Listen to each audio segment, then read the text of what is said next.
El deseo de ir más allá. La zona de confort es ese lugar interior en el que cada uno de nosotros se siente seguro, estable y en aparente control de la situación. Sin embargo, permanecer en ella de manera indefinida nos limita el acceso a nuevas experiencias y aprendizajes. A lo largo de la vida, todos hemos sentido el impulso de expandir nuestros horizontes y atrevernos a intentar aquello que, a primera vista, parece imposible. Este relato explora mi propio viaje para salir de la comodidad, enfrentar temores y barreras, y finalmente descubrir hasta dónde podía llegar con determinación, constancia y valentía. En las próximas páginas, compartiré la evolución de mi mentalidad, las tácticas que empleé para retarme y los desafíos concretos que encontré en el camino. Con errores, aprendizajes y pequeños triunfos, fui construyendo paso a paso una versión de mí mismo que se atrevía a soñar en grande y a cuestionar los límites que antes parecían infranqueables. La ruta no fue sencilla ni lineal, hubo estancamientos y retrocesos, pero también avances inesperados y recompensas profundas. El propósito de esta narración es mostrar, a través de mi experiencia, que lo imposible no es sino una etiqueta temporal. Cuando nos atrevemos a mirar al miedo de frente y a practicar la disciplina del crecimiento personal, las metas que antes lucían fuera de nuestro alcance comienzan a acercarse, hasta que un día descubrimos que ya forman parte de nuestra realidad. Capítulo 1. La rutina que atrapa. Mi historia comienza en una etapa de mi vida en la que todo parecía estable y bien organizado. Tenía un empleo estable, una rutina fija y una vida social moderadamente activa, sin grandes altibajos ni retos que me forzaran a cambiar. A simple vista, podía decirse que vivía tranquilo y sin mayores complicaciones. Sin embargo, una parte de mí experimentaba un cosquilleo interno, una especie de inquietud silenciosa que me hacía preguntarme si no habría más por descubrir. Empecé a preguntarme qué había más allá de esas fronteras tan firmemente trazadas por mi propia comodidad. Mi día a día era predecible: despertar, ir al trabajo, volver a casa, encender la televisión o el ordenador, comer algo sencillo y dormir. Repetir. Repetir. Repetir. El fin de semana salía con los mismos amigos y frecuentaba los mismos lugares. Aquella monotonía no me hacía infeliz, pero tampoco me generaba esa chispa de entusiasmo que uno experimenta cuando descubre una pasión o un proyecto inspirador. Fue en una de esas noches de insomnio, con la televisión encendida en un canal que no me interesaba, cuando reconocí que estaba dejando que el tiempo se deslizara sin aprovecharlo. La vida me ofrecía una infinidad de posibilidades, pero yo me aferraba a la rutina por temor a arriesgar. Me di cuenta de que, si no hacía nada al respecto, los años pasarían y seguiría siendo el mismo. Fue entonces cuando se encendió en mi interior la pregunta: ¿y si probaba algo nuevo, algo que rompiera la monotonía? Capítulo 2. La llamada de la incomodidad. Cuando la curiosidad se enciende, el siguiente paso es escucharla y atreverse a hacer algo al respecto. Sin embargo, la incomodidad emergió de inmediato. Abandonar mi rutina, aunque fuera un poco, significaba enfrentar miedos que estaban arraigados. Temía fracasar en cualquier intento distinto a lo que ya dominaba, temía la opinión de los demás y, sobre todo, me aterraba descubrir mis limitaciones. En aquellos días, escuché una frase que me marcó profundamente: la incomodidad es la señal de que estás creciendo. Reflexioné en cómo mis momentos de mayor aprendizaje en la vida habían surgido de situaciones difíciles. Recordé, por ejemplo, mis primeros trabajos, en los que no tenía idea de cómo cumplir con las expectativas y aún así me las arreglé para aprender, o las veces que tuve que mudar de ciudad y descubrí con asombro que podía adaptarme a un ambiente desconocido. Comprendí que, de alguna manera, debía hacerme amigo de la incomodidad. Si antes la veía como un obstáculo a evitar, ahora empecé a verla como un indicador de que podía estar a punto de lograr un paso importante.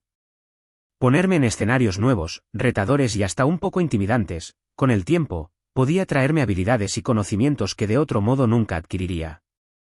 Fue así como me dispuse a escuchar ese llamado interior y a tomar acciones concretas para salir de mi nicho seguro. Capítulo 3. Redefinir mis objetivos. A fin de emprender un camino claro, empecé por redefinir mis objetivos vitales. Mi rutina anterior carecía de metas inspiradoras, solo me dejaba llevar por las obligaciones cotidianas y por la inercia de cada día.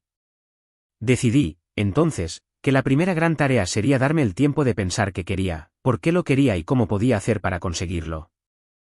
En esta fase, me ayudó mucho anotar mis ideas en un cuaderno. Hice listas de sueños que había postergado, proyectos de los que había escuchado hablar y que me generaban curiosidad, e incluso trabajos o pasatiempos que había abandonado, pero que alguna vez me apasionaron.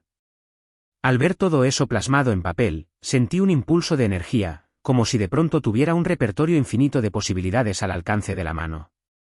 La clave estaba en seleccionar un par de objetivos concretos y realistas, pero que al mismo tiempo me empujaran fuera de mi zona de confort. No se trataba de proponerme algo extremo que me resultara imposible desde el día 1, sino de hallar proyectos que me hicieran sentir retado, y a la vez, entusiasmado. Así, definí dos grandes metas: aprender un idioma nuevo para poder viajar con más confianza y empezar a entrenar para una carrera deportiva, algo que jamás había hecho en mi vida. Capítulo 4. El primer paso: afrontar el miedo al ridículo. Cuando comenté mis nuevas metas con algunas personas de mi entorno, varias reacciones fueron de asombro, y otras, de ligero escepticismo. Muchos me decían: ¿para qué vas a aprender ese idioma si ni siquiera te gusta viajar tanto, o estás seguro de que quieres ponerte a entrenar a estas alturas? Esas miradas de duda y esas preguntas me hacían sentir un tanto ridículo, como si estuviera fantaseando con cosas que no se ajustaban a mi perfil habitual. Ahí fue cuando comprendí la importancia de enfrentarse al miedo al ridículo.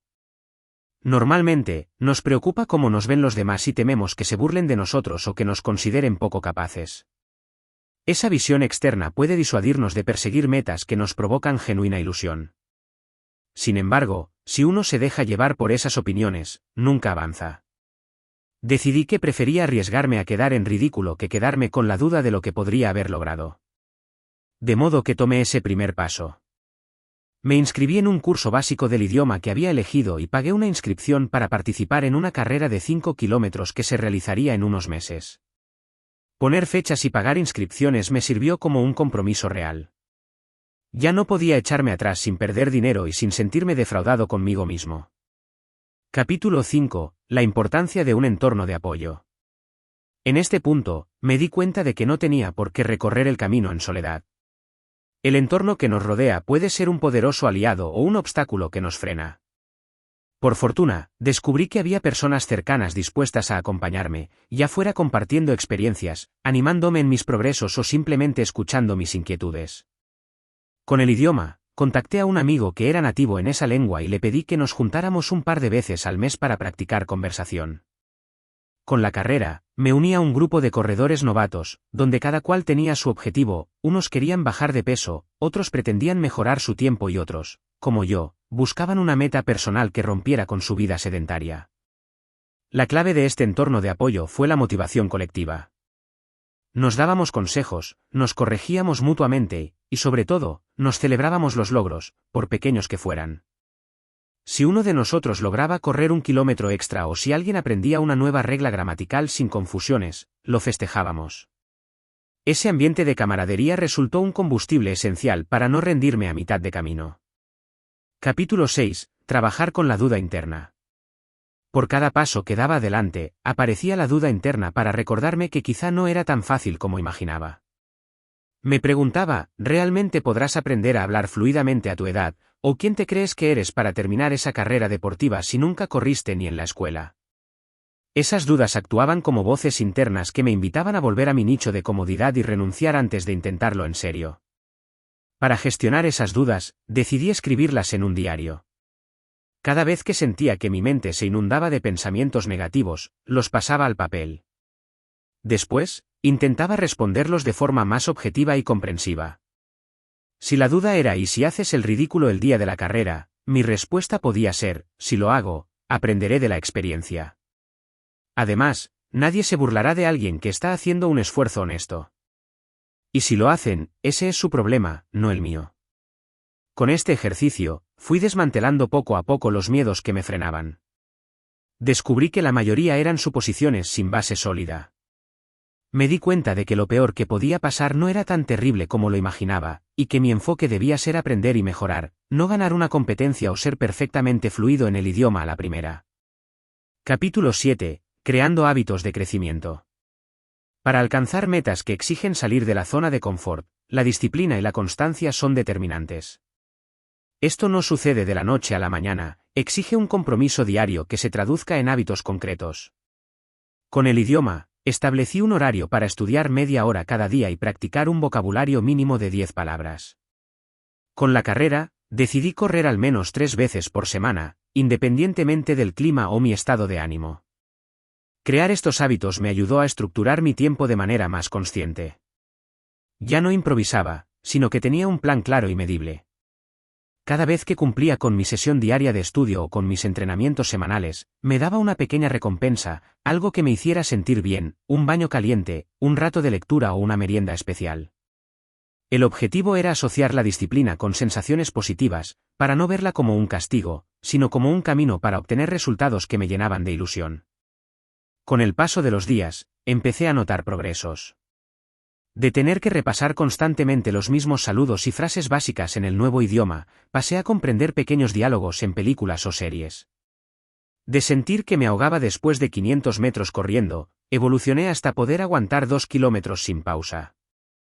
Aunque todavía estaba lejos de mi meta final, esos avances me llenaban de energía y reforzaban mi convicción de que el cambio era posible. Capítulo 8. El poder de la mente positiva. Me di cuenta de que, además del cuerpo y la agenda de hábitos, debía entrenar mi mente en el optimismo y la autoconfianza. Salir de la zona de confort implica lidiar con incertidumbre, y la incertidumbre suele traer consigo pensamientos de preocupación o miedo. Sin embargo, hay formas de encauzar la mente hacia una perspectiva más positiva y constructiva. Empecé a practicar la visualización. Antes de dormir, cerraba los ojos y me imaginaba a mí mismo hablando sin problemas en el nuevo idioma, viajando a un país donde se hablaba y comunicándome con soltura. Luego, me imaginaba en la línea de meta de la carrera, respirando con fuerza pero sintiéndome pletórico de haber completado el recorrido. Esta técnica, aunque parezca sencilla, me llenaba de determinación, porque la mente empezaba a aceptar la posibilidad de que esos escenarios eran alcanzables. También aprendí a reconocer y sustituir pensamientos negativos en el momento mismo en que aparecían. Cuando mi mente decía esto es demasiado difícil, yo respondía con un es un reto difícil, pero cada día estoy mejor preparado. Al principio, me sentía extraño, casi como si estuviera engañándome. Pero, con la práctica, comprendí que no se trataba de mentirme, sino de reformular la percepción. En lugar de contemplar mi meta como un abismo, la veía como un camino transitable, paso a paso, día tras día.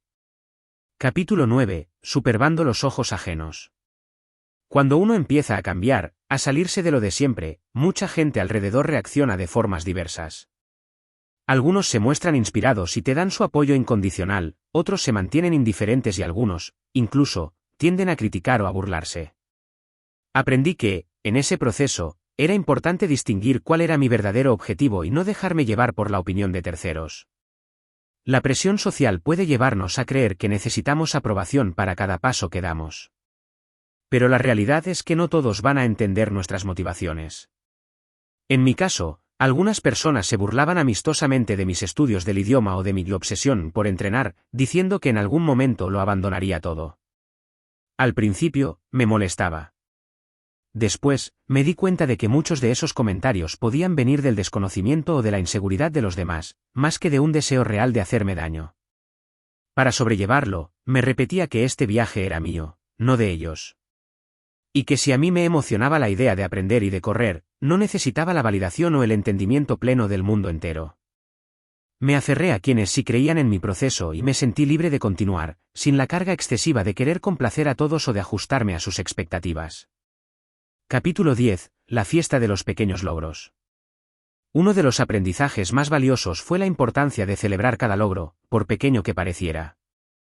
Salir de la zona de confort implica un trayecto largo y, a veces, difícil de medir en el día a día. Por eso, reconocer los avances me impulsaba a seguir. Hice una especie de tarjeta de avances para cada meta. En ella, anotaba hitos específicos que iba cumpliendo, como hoy pude mantener una conversación de 5 minutos en el nuevo idioma o he corrido 3 kilómetros sin parar. Al ver esa tarjeta, confirmaba que mi esfuerzo no era en vano y que, pese a los tropiezos, seguía avanzando. En paralelo, hacía lo posible por compartir estas pequeñas victorias con mi círculo de apoyo. Les contaba mis avances a mis amigos corredores y al amigo nativo que me ayudaba con el idioma. Cada vez que recibía un felicidades, o un vas muy bien, sentía un empujón anímico adicional. Aprendí que celebrar a otros también es importante, pues esa energía positiva se expande, crea un ambiente de apoyo mutuo y nos inspira a seguir creciendo de forma conjunta. Capítulo 11. Las primeras dificultades serias. No todo fue un camino de rosas. Llegó el momento en que me topé con dificultades más serias que los nervios iniciales o las opiniones ajenas. Con el idioma, entré en una fase estancada en la que parecía no avanzar. Aunque ya conocía la gramática básica, mi mente se bloqueaba en el momento de hablar. Con la carrera, sufrí una pequeña lesión en la rodilla que me obligó a hacer una pausa forzada de un par de semanas. La frustración no tardó en aparecer. Había invertido tiempo, dinero y energía en estos proyectos, y de pronto sentía que retrocedía. Tuve que aprender, entonces, a lidiar con estos baches sin caer en la tentación de abandonarlo todo. El estancamiento con el idioma me llevó a buscar nuevas técnicas de estudio, empecé a ver series sin subtítulos, a escuchar podcasts sencillos y a practicar con hablantes en línea. La lesión en la rodilla me forzó a fortalecer el resto de mi cuerpo con ejercicios de bajo impacto y a aprender sobre estiramientos y calentamientos adecuados. Estas dificultades me revelaron otra cara del crecimiento. No se trata solamente de tener voluntad, sino también de adaptarse y encontrar soluciones creativas a cada obstáculo. La actitud de buscar un camino alternativo se convirtió en una constante que me serviría no solo en estas metas, sino en muchos otros aspectos de mi vida. Capítulo 12. Replanteando la estrategia. De vez en cuando, es necesario replantear las estrategias que ponemos en marcha para salir de la zona de confort. En mi caso, me di cuenta de que estaba invirtiendo demasiado tiempo en ejercicios de gramática aislada y poco en conversaciones reales. También, en lo deportivo, comprendí que necesitaba asesoría profesional para prevenir lesiones y mejorar mi técnica de carrera. Decidí buscar un mentor, alguien con experiencia en el idioma que pudiera orientarme y corregir mis fallas en tiempo real. Con la carrera, me acerqué a un entrenador local para que me diera consejos sobre el calzado apropiado y me armara un plan de entrenamiento equilibrado. Este cambio de estrategia significó un gasto extra de dinero y de tiempo, pero valió la pena. En pocas semanas, noté avances considerables. Tener el acompañamiento de un experto no solo me proporcionó una orientación efectiva, sino que también me dio mayor confianza en cada paso que daba. Entendí que a veces invertir recursos en mejorar nuestras habilidades o en proteger nuestro cuerpo y mente es indispensable para alcanzar metas más grandes. Capítulo 13. La importancia de la paciencia. En un mundo cada vez más acelerado, solemos desear resultados inmediatos. Queremos hablar el nuevo idioma con fluidez en un par de meses o correr largas distancias en cuestión de semanas. Sin embargo, salir de la zona de confort y lograr lo aparentemente imposible requiere tiempo y perseverancia. La impaciencia me hacía creer, en ciertos momentos, que no estaba avanzando lo suficientemente rápido o que tal vez no tenía las habilidades necesarias para lograrlo. A fuerza de caer en ese pesimismo, entendí que debía cultivar la paciencia como una virtud esencial. Aprender un idioma es un proceso largo, hay que familiarizarse con miles de palabras, estructuras gramaticales y expresiones culturales que no se incorporan de la noche a la mañana. Lo mismo aplica para desarrollar resistencia física y técnica en una disciplina deportiva.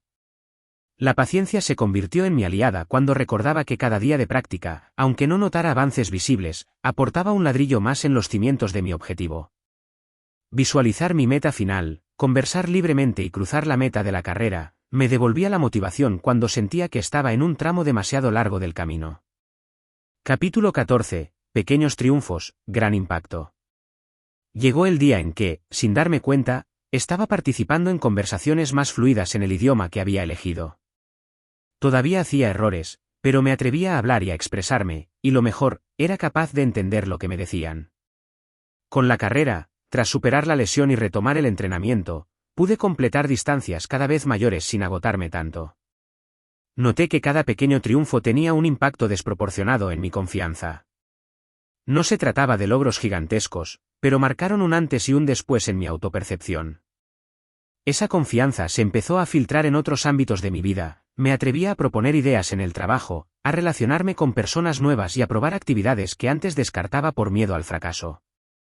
Fue un momento de autoafirmación. Comprendí que la mente se abre a mayores posibilidades cuando comprueba que es capaz de conquistar las pequeñas cimas que antes lucían lejanísimas. Lo imposible deja de ser una barrera para convertirse en un recordatorio de que, con el plan y la actitud adecuados, se puede trascender cualquier frontera que nos hayamos impuesto. Capítulo 15. El papel de la autoestima. La salida de la zona de confort, inevitablemente, cambia la forma en que nos vemos a nosotros mismos. Al principio, yo dudaba de mis capacidades y me percibía como alguien ordinario que no destacaba en nada especial.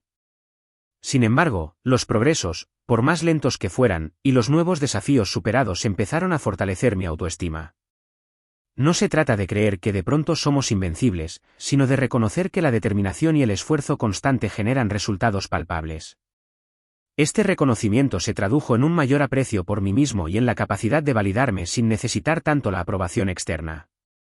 Cada nuevo paso me demostraba que, si me lo proponía con constancia, podía aprender y dominar algo que antes me era desconocido.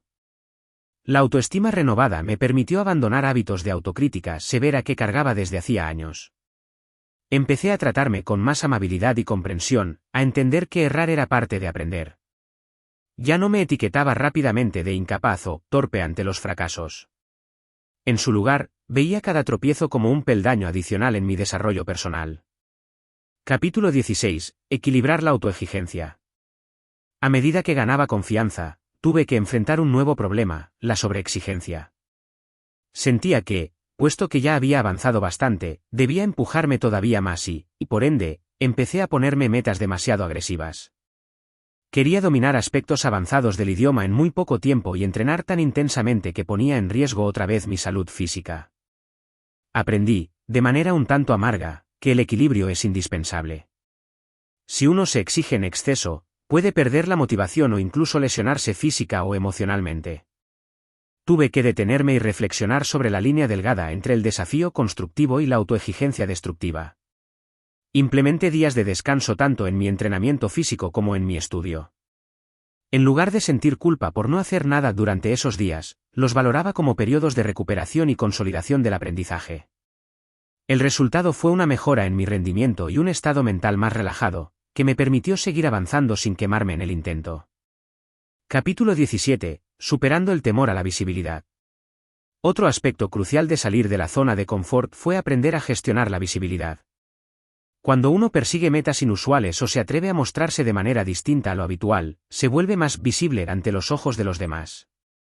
En mi caso, empecé a participar en eventos para practicar el idioma y a competir en carreras locales, lo cual significaba exhibirme públicamente.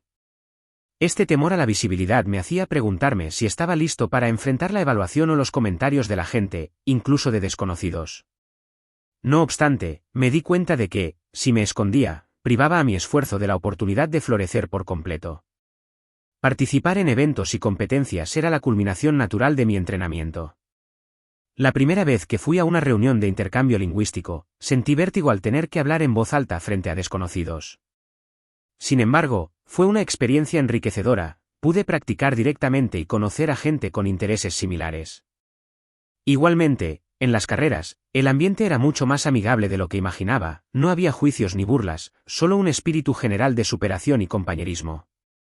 Capítulo 18. La pequeña historia de un gran salto. Uno de los momentos clave de mi viaje llegó cuando decidí participar en una competencia de 10 kilómetros, el doble de lo que inicialmente me había propuesto. Me sentía preparado físicamente, pero mi mente dudaba. ¿Y si no lograba terminar? ¿Si me lesionaba otra vez? ¿Si quedaba en el último lugar? Después de un debate interno, resolví que no tenía nada que perder, salvo mi propio orgullo. Me inscribí y me comprometí a entrenar de manera consistente en las semanas previas. El día de la carrera, me invadió un nerviosismo casi paralizante, pero recordé cada pequeño triunfo que me había traído hasta ahí y respiré hondo. Comencé a correr a un ritmo constante, concentrado en mi respiración y en mi técnica, sin preocuparme demasiado por los demás corredores. En el kilómetro 8, las piernas me ardían y mi mente me pedía que parara. Pero algo dentro de mí me recordó cuántas veces había corrido distancias similares en entrenamiento. Al llegar a la línea de meta, sentí una explosión de euforia. No fui el ganador de la carrera, pero sí había superado mi propio récord personal. Fue el salto que consolidó la idea de que podía aspirar a metas mayores de lo que creía posible. Capítulo 19. Los cambios en mi identidad. Conforme atravesaba estas experiencias, noté cambios profundos en mi identidad. Ya no me veía a mí mismo simplemente como alguien normal con un trabajo estable, sino como una persona capaz de proponerse retos significativos y perseguirlos con disciplina. Aún con limitaciones, me sentía más vivo, con una energía que no recordaba haber tenido antes. Este cambio de identidad influía en muchas áreas de mi vida. Mis conversaciones se volvieron más dinámicas, pues hablaba de viajes y proyectos, en lugar de quejarme de la rutina. En mi trabajo, me atreví a tomar iniciativas y sugerir mejoras, abandonando el miedo a que mis ideas fueran rechazadas. Mi círculo social también se expandió, porque empecé a conocer gente que compartía mis nuevas inquietudes. A la par, comprendí que mi identidad no estaba tallada en piedra.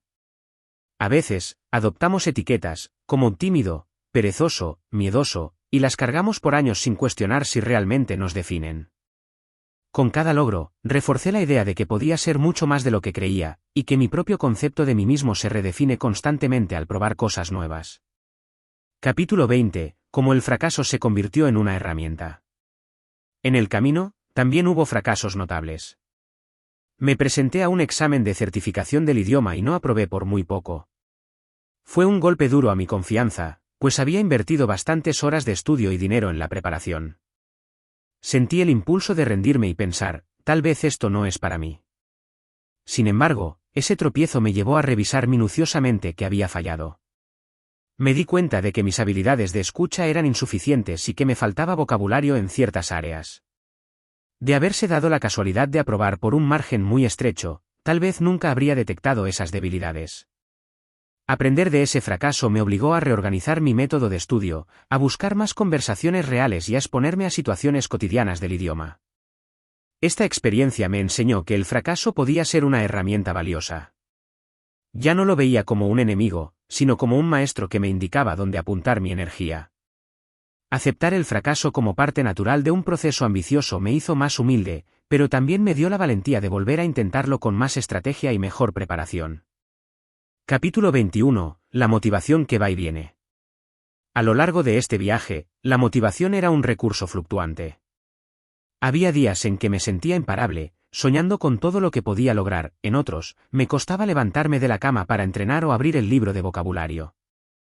La motivación no es un estado constante, sino que tiene subidas y bajadas influenciadas por nuestro ánimo, nuestro entorno e incluso nuestras hormonas. Para compensar estos altibajos, cultivé la disciplina. Cuando la motivación me fallaba, era la disciplina la que me hacía salir a correr aunque no me apeteciera. Sabía que, si no me mantenía firme, perdería la forma física y el hábito de estudio, y tendría que empezar casi de cero. Cada vez que superaba una fase de baja motivación, regresaba la satisfacción de no haber cedido a la pereza. También descubrí que refrescar mis motivos era fundamental.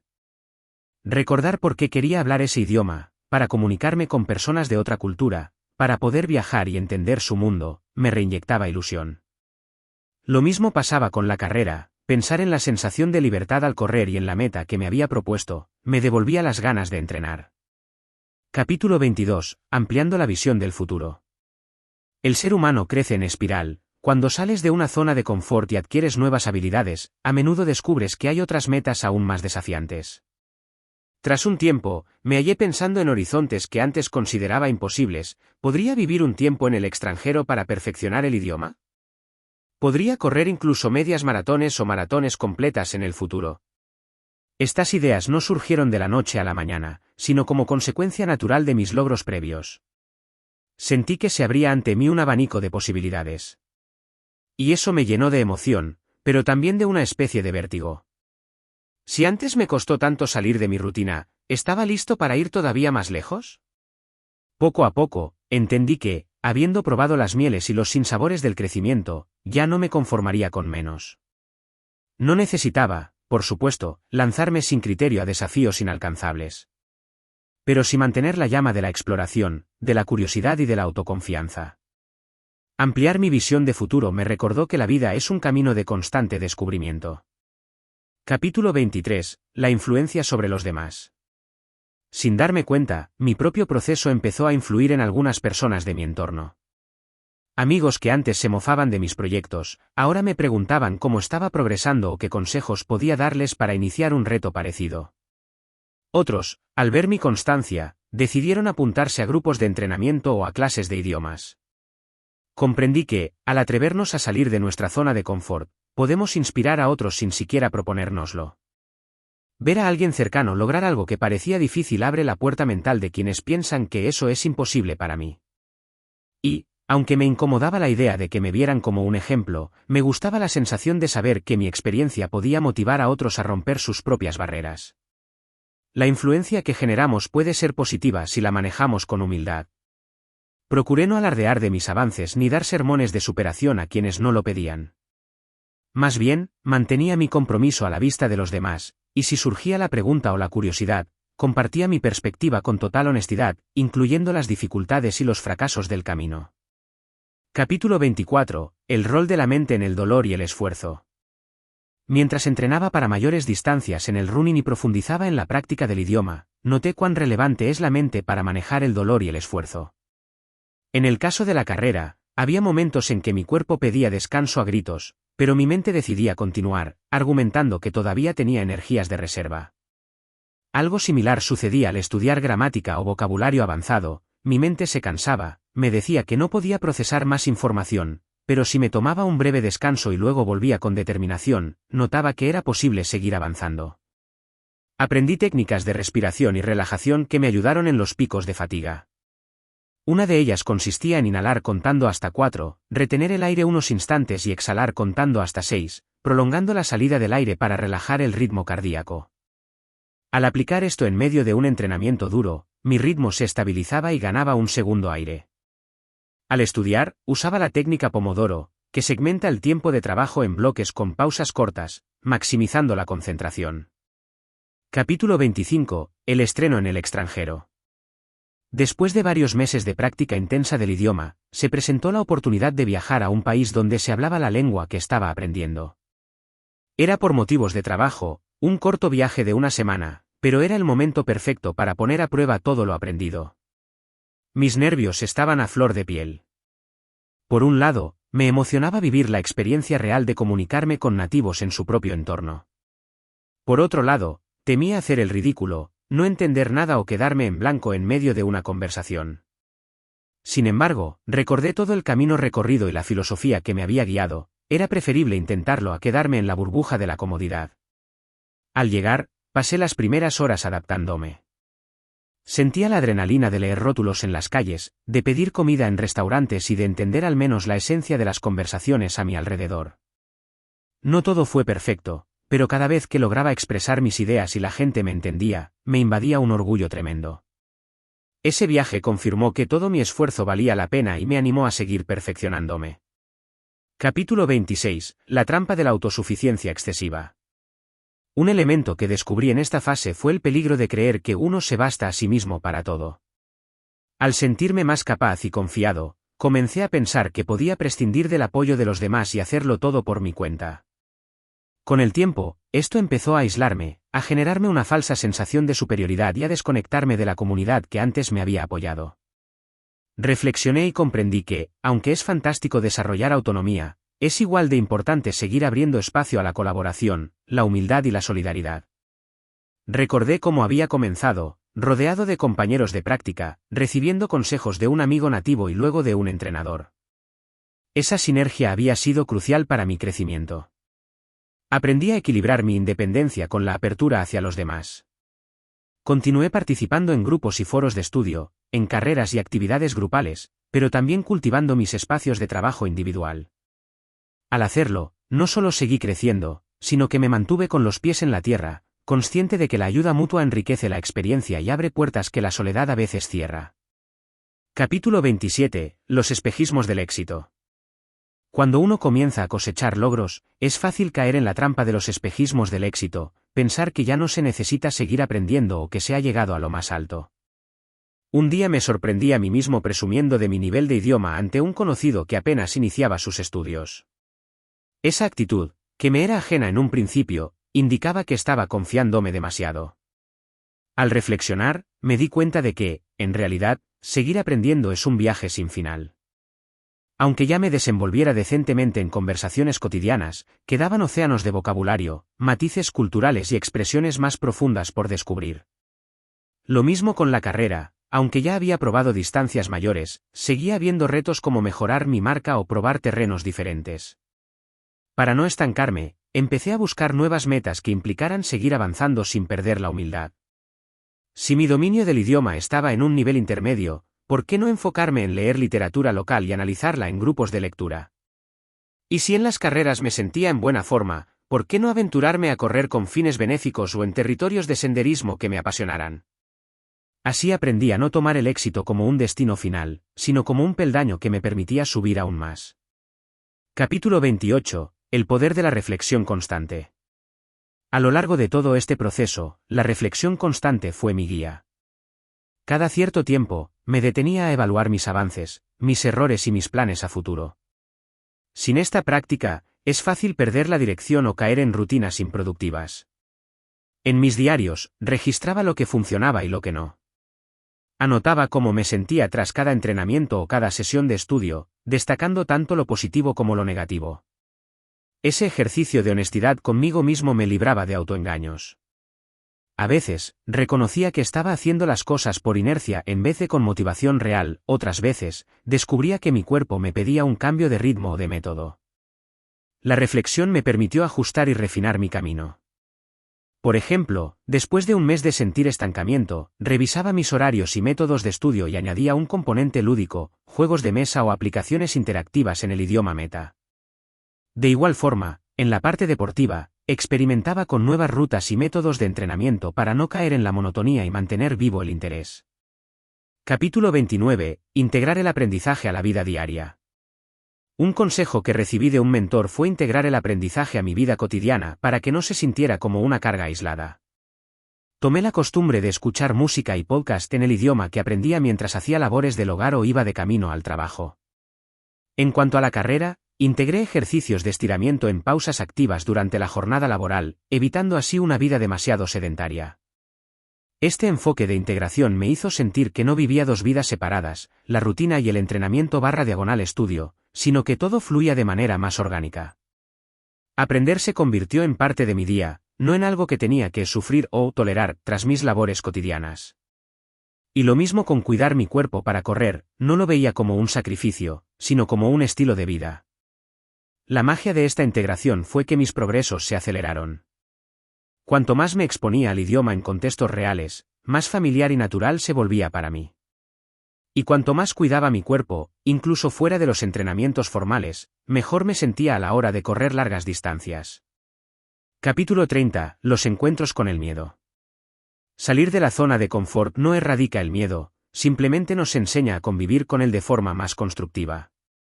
A lo largo de mi trayectoria, tuve múltiples encuentros con distintos tipos de miedo, el miedo a no ser lo suficientemente bueno, el miedo a fracasar, el miedo a que mis esfuerzos no tuvieran sentido. En cada uno de estos momentos, recordaba lo mucho que había avanzado desde que di el primer paso. Ese simple repaso de mi recorrido me ayudaba a comprender que, si había podido con desafíos previos, no había razón para no enfrentar los nuevos. El miedo se convertía, entonces, en un aviso de que estaba a punto de crecer otra vez, de superar un nuevo límite. Al final, entendí que la valentía no es la ausencia de miedo, sino la capacidad de actuar pese a él. Cuando comencé, mi miedo era quedar en ridículo o no ser capaz de cumplir mis metas. Con el tiempo, aprendí que incluso si el ridículo llegaba, o si no cumplía mis metas a la primera, podría levantarse uno y seguir adelante con mayor sabiduría. Capítulo 31. El lenguaje del cuerpo y las emociones. Durante el proceso, me interesé por el lenguaje del cuerpo y la conexión con las emociones. Descubrí que, al sentir inseguridad o ansiedad, mis hombros tendían a encorvarse, mi respiración se volvía superficial y mi ritmo cardíaco se aceleraba. Aprender a notar esas señales físicas me permitió responder de forma diferente, enderezar la espalda, hacer respiraciones profundas y calmar el diálogo interno. En las carreras, cuando estaba a punto de claudicar, mi cuerpo daba señales claras de fatiga. Pero con la práctica, aprendí a reconocer si era cansancio real o solo un bloqueo mental que me decía no puedo más cuando todavía quedaba energía. Manejar esa diferencia me otorgó un poder inmenso sobre mis acciones, pues ya no me detenía a la primera molestia, sino que evaluaba si podía perseverar un poco más. Esta conexión entre cuerpo y mente también se tradujo en mejor control emocional al estudiar el idioma. Si detectaba que mi mente se empezaba a saturar, en vez de forzarme, hacía una pausa, me levantaba, estiraba los brazos, tomaba agua y volvía con la concentración renovada.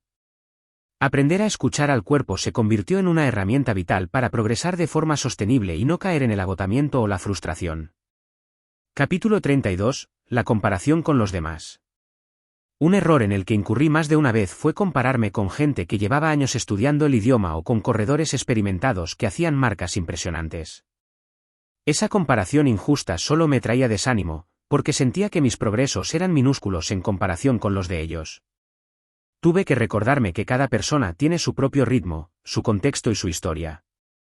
Al enfocarme en mi propio progreso y en mi trayectoria, dejé de sentir esa presión de no ser suficiente al mirar los logros de los demás. Aprendí, además, a usar esas historias de éxito como inspiración, no como fuente de envidia o frustración. En realidad, mi verdadero parámetro era yo mismo. Me preguntaba, ¿he mejorado respecto a ayer, o estoy hoy un paso más cerca de mi meta de lo que estaba la semana pasada? Esta autoevaluación sincera me permitió crecer sin sentir que debía competir con gente cuyo punto de partida y circunstancias eran completamente diferentes. Capítulo 33. La fuerza de la adversidad. En cierto momento, atravesé una etapa complicada en mi vida personal, problemas familiares y desafíos laborales que me dejaban con poca energía y ánimo para enfocarme en mis metas personales. Pasé semanas sin entrenar y sin estudiar, sintiéndome culpable por descuidar lo que había construido. Con el tiempo, retomé mi rutina, pero me costó mucho volver al nivel anterior. Fue una prueba de fuego para mi determinación. Sin embargo, esa adversidad me ofreció una lección crucial: aunque surjan obstáculos externos que nos obliguen a pausar, lo aprendido no desaparece de la noche a la mañana. Todo ese trabajo previo seguía dentro de mí, y solo necesitaba un periodo de readaptación para salir otra vez a la luz. Comprendí que la vida no se detiene mientras perseguimos nuestras metas, habrán crisis, imprevistos y situaciones que requieren nuestra atención. Adaptarse y reencontrar el ritmo es parte integral de aprender a salir de la zona de confort de manera realista y humana.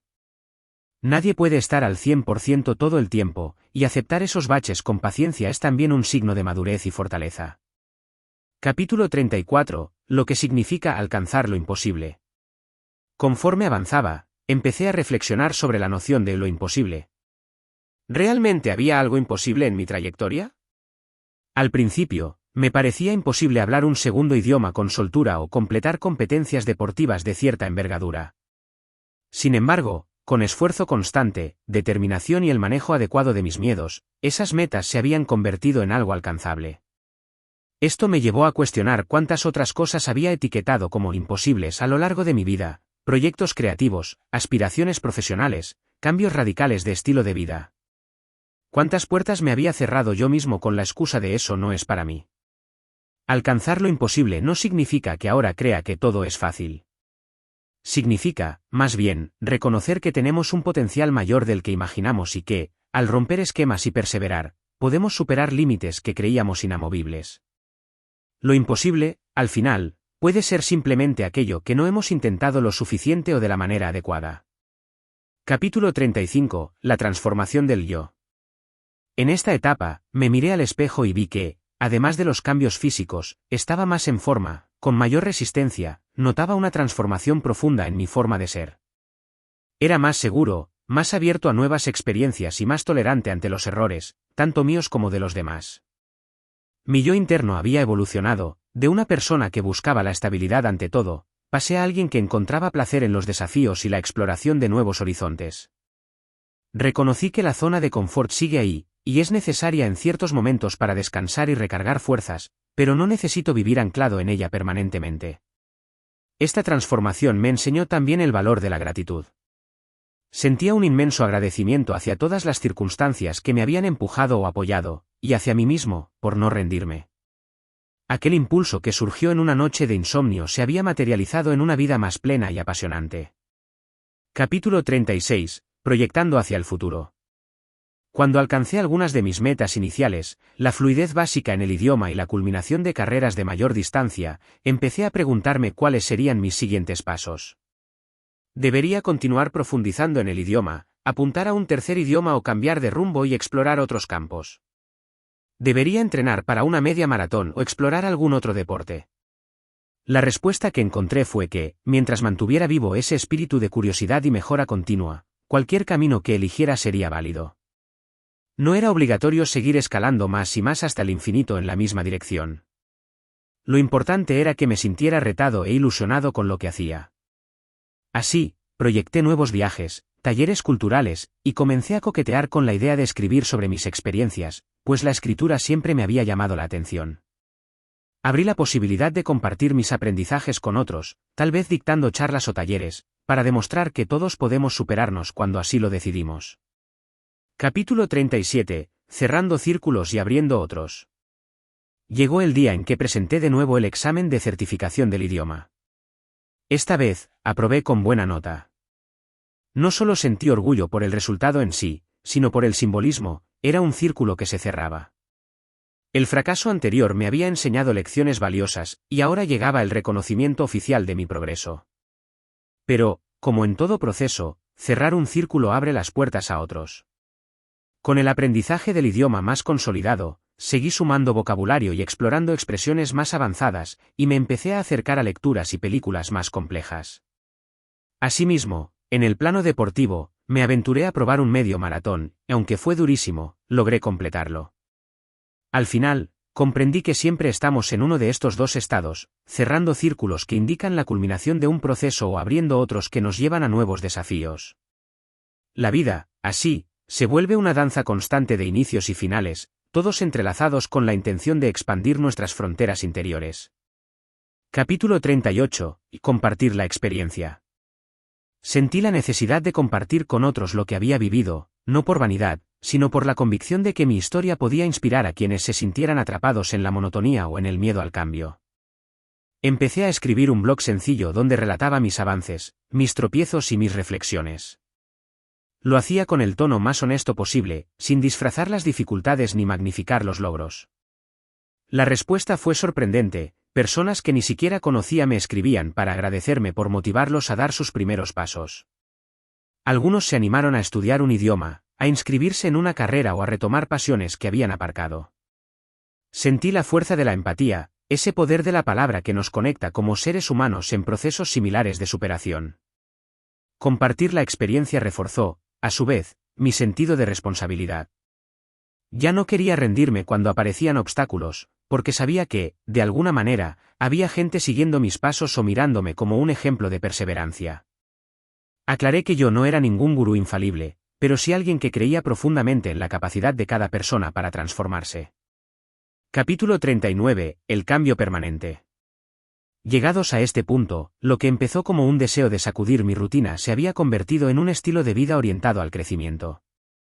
La pregunta que solía guiarme ya no era ¿para qué haría eso?, sino ¿por qué no intentarlo si me atrae o me genera curiosidad?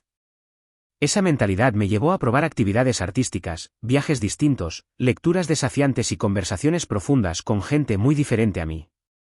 Descubrí que, mientras conservemos la capacidad de asombro y el afán de aprender, el cambio será permanente.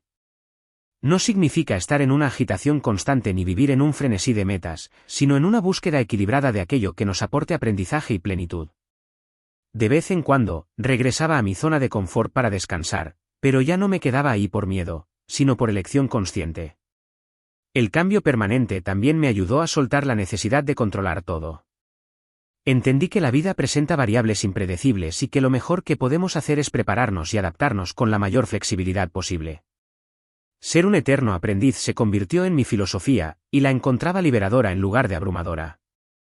Capítulo 40. El verdadero significado de salir de la zona de confort.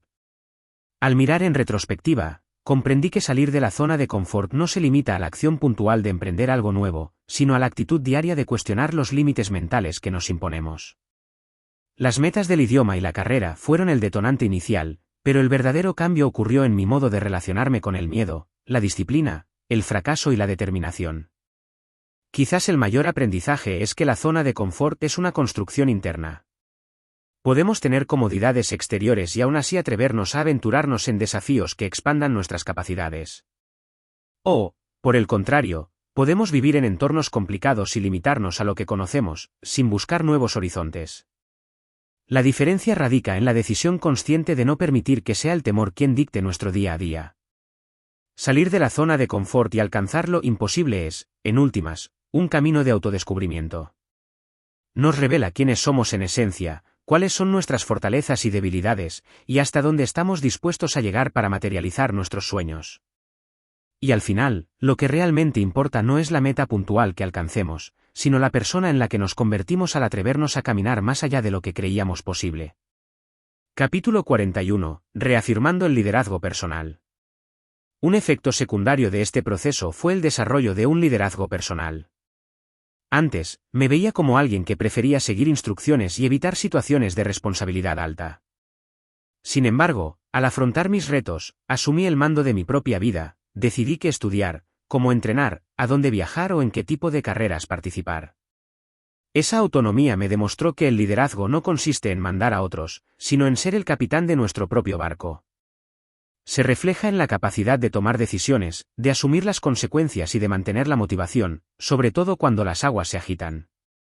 Con el tiempo, esta actitud de liderazgo personal influyó en mi desempeño laboral y en mi vida social, impulsándome a expresar ideas y proponer proyectos. La gran sorpresa fue descubrir que, al liderar mi propio camino, también animaba a otros a descubrir el suyo. Varias personas de mi entorno me comentaban que se sentían inspiradas para emprender su propia aventura personal. Comprendí que cada uno de nosotros tiene el poder de encender esa chispa de valentía en quienes nos observan, aunque sea de manera silenciosa. Capítulo 42. Cultivando la resiliencia. La resiliencia es la capacidad de adaptarse positivamente frente a situaciones adversas. Salir de la zona de confort me enseñó, a base de ensayo y error, que la resiliencia no es algo innato, sino que se entrena como un músculo. Cada vez que me enfrentaba a un bache, una lesión, un fracaso en un examen, una crítica desalentadora, podía rendirme o reestructurarme para seguir avanzando. A medida que mis metas se hacían más ambiciosas, los golpes también podían ser más duros. Pero al haber superado obstáculos previos, tenía la certeza de que mis recursos internos se habían fortalecido. La resiliencia me dio tranquilidad incluso en momentos de crisis personales, recordándome que, pase lo que pase, existe siempre la posibilidad de volver a levantarse y continuar el trayecto. Aceptar el sufrimiento como parte inevitable de un proceso de transformación me hizo más realista, y a la vez, más compasivo. Me di cuenta de que cada persona lucha sus propias batallas y que, en ese sentido, mantenerme firme en mis convicciones no solo me servía a mí, sino que era un mensaje de esperanza para otros. Capítulo 43. El valor de la gratitud y la humildad. En la cumbre de algunos logros, es fácil olvidarse de agradecer todo lo que facilitó el camino. Por eso, desarrollé la costumbre de la gratitud consciente. Me detenía a pensar en la gente que me apoyó, en los recursos que tuve a mi alcance, en la salud y el tiempo que pude emplear para mis proyectos.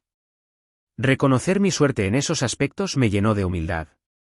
Comprendí que, si bien el esfuerzo propio es fundamental, rara vez logramos algo sin el sostén directo o indirecto de nuestra comunidad y circunstancias. Este sentimiento de humildad me alejaba de la arrogancia y me mantenía abierto a seguir aprendiendo. La gratitud, además, me infundía alegría en los días más grises. Saber que había tanto por lo cual agradecer me brindaba perspectiva y me hacía valorar el camino recorrido. Y, en lugar de centrarme en lo que me faltaba o en los errores cometidos, me enfocaba en lo que tenía y en todo lo que había logrado transformar. Capítulo 44. El legado de un cambio. Cuando hablo de legado, no me refiero a fama o herencia material, sino a la huella que dejamos en nuestro entorno a través de nuestras acciones y nuestra forma de vivir. Salir de la zona de confort me impulsó a compartir lo aprendido en talleres, foros y conversaciones informales, donde relataba mis experiencias con total honestidad. La retroalimentación que recibí de quienes me escucharon fue muy valiosa. Muchos decían haberse identificado con mis miedos e inseguridades, y se sentían animados a dar sus primeros pasos. Otros reconocían que, si bien cada historia es distinta, la determinación y la pasión son ingredientes universales para trascender límites. Así, descubrí que mi viaje tenía un impacto más grande que mi logro individual. Formaba parte de una cadena de inspiración donde cada testimonio puede despertar la valentía dormida en otro corazón. Y ese es, quizá, el mayor regalo de salir de la zona de confort, reconocer que somos parte de algo más amplio, una red de seres humanos que pueden motivarse mutuamente a crecer. Capítulo 45. El cierre de un ciclo y el comienzo de otro. Tras haber andado este largo camino, sentí la necesidad de cerrar un ciclo y, al mismo tiempo, de abrirme a nuevos. El idioma, que una vez pareció inalcanzable, se había convertido en una herramienta con la que podía desenvolverme sin mayores problemas. Las carreras, que antes me provocaban pavor, me proporcionaban ahora vitalidad y autoafirmación. El miedo al ridículo, la sobreexigencia y la comparación constante habían pasado a un segundo plano, reemplazados por una confianza en mi capacidad de aprender y de adaptarme. Con este cierre, me dispuse a explorar otras metas en las que aplicar la misma fórmula de salir de la zona de confort, proyectos creativos, retos profesionales, viajes más lejanos, o inclusive, enseñar y acompañar a otros en sus procesos de crecimiento. El fin de este relato no es, pues, un punto final, sino un punto y seguido que anuncia la continuidad de la búsqueda. Así concluye la historia de cómo me atreví a salir de mi zona de confort y alcancé lo que en un inicio consideraba imposible. Mi deseo es que estos capítulos sirvan de inspiración para cualquiera que desee dar un vuelco a su vida, rebasar los miedos y vivir con mayor plenitud. Que cada lector tome lo que resuene en su corazón y se anime a emprender su propia senda de autodescubrimiento. Porque, en última instancia, la más grande de las aventuras comienza cuando comprendemos que lo imposible solo existe hasta que decidimos desafiarlo.